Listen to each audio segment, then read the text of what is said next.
so let's go talk about robotics, shall we? Let's talk about robots.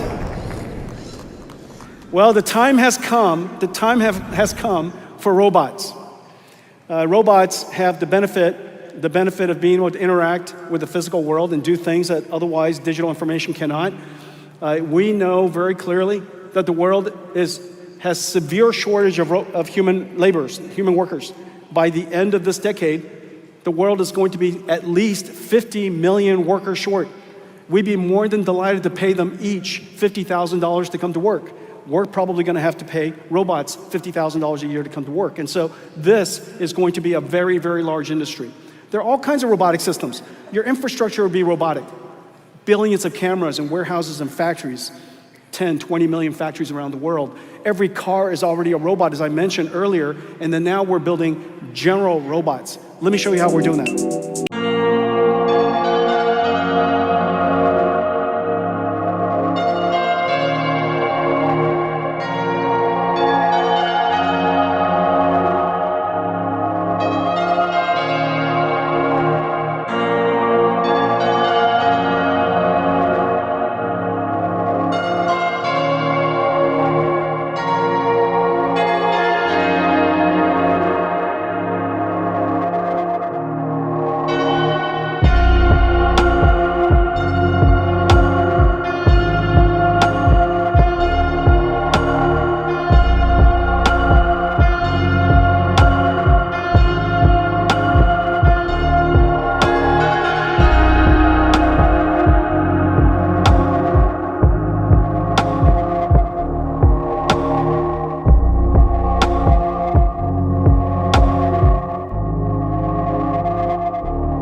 Physical AI and robotics are moving so fast. Everybody pay attention to this space. This could very well likely be the largest industry of all. At its core, we have the same challenges. As I mentioned before, there are three that we focus on. They are rather systematic. One, how do you solve the data problem? How, where do you create the data necessary to train the AI? Two, what's the model architecture? And then three, what's the scaling laws? How can we scale either the data, the compute, or both so that we can make AIs smarter and smarter and smarter? How do we scale? And those fundamental problems exist in robotics as well. In robotics, we created a system called Omniverse. It's our operating system for physical AIs. You've heard me talk about Omniverse for a long time. We added two technologies to it. Today I'm going to show you two things. One of them is so that we could scale AI with generative capabilities. A generative model that understands the physical world. We call it Cosmos.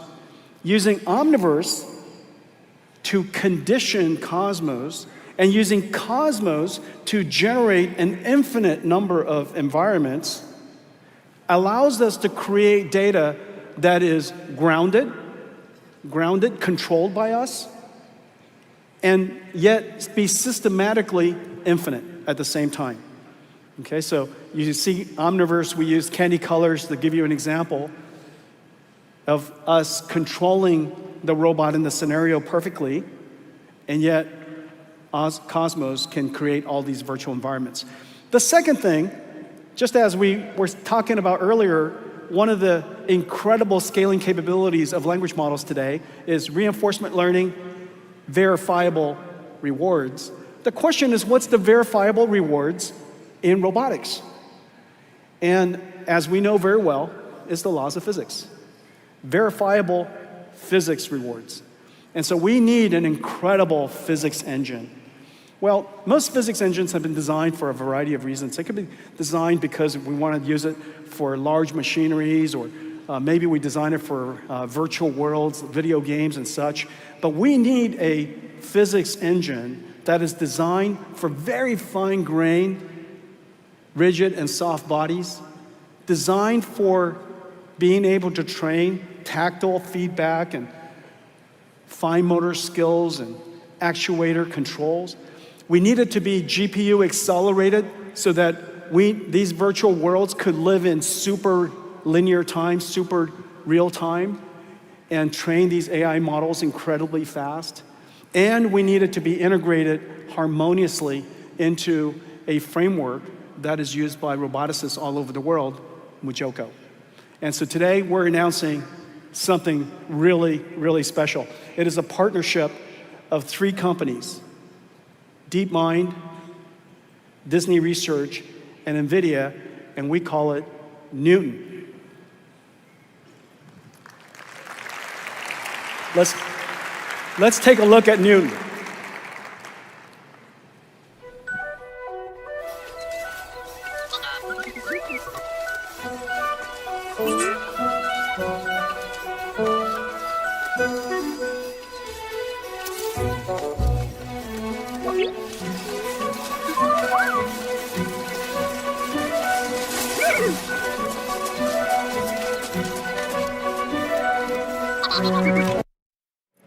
Thank you.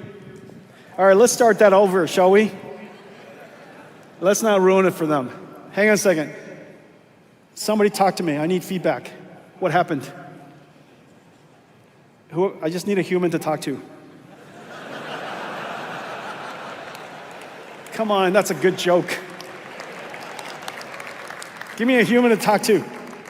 Janine, I know it's not your fault, but talk to me. We just got 2 minutes left. I'm right here. They're re-racking it. They're re-racking it? I don't even know what that means. Okay.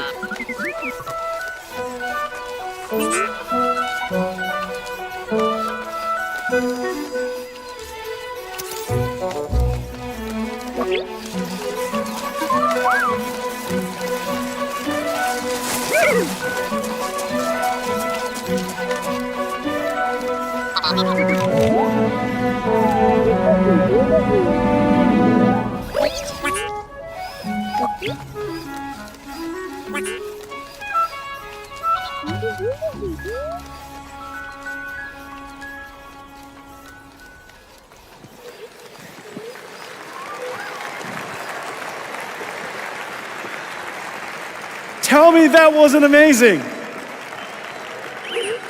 Hey, Blue. How are you doing?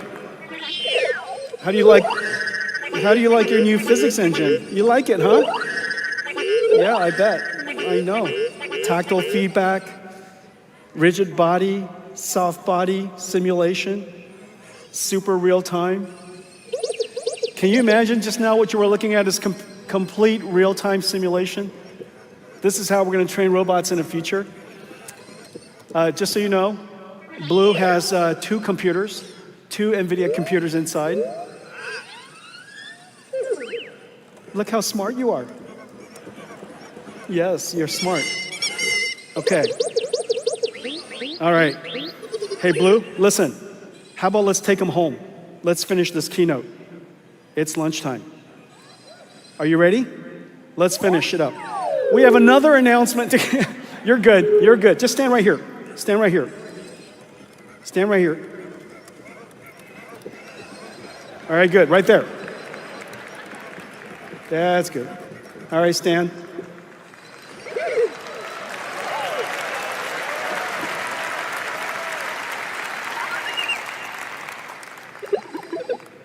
Okay, we have another amazing news. I told you the progress of our robotics has been making enormous progress. And today we're announcing that Groot N1 is open sourced.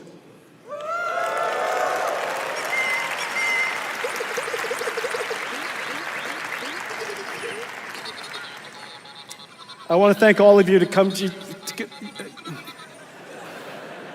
let's wrap up. I want to thank all of you for coming to GTC. We talked about several things. One, Blackwell is in full production, and the ramp is incredible.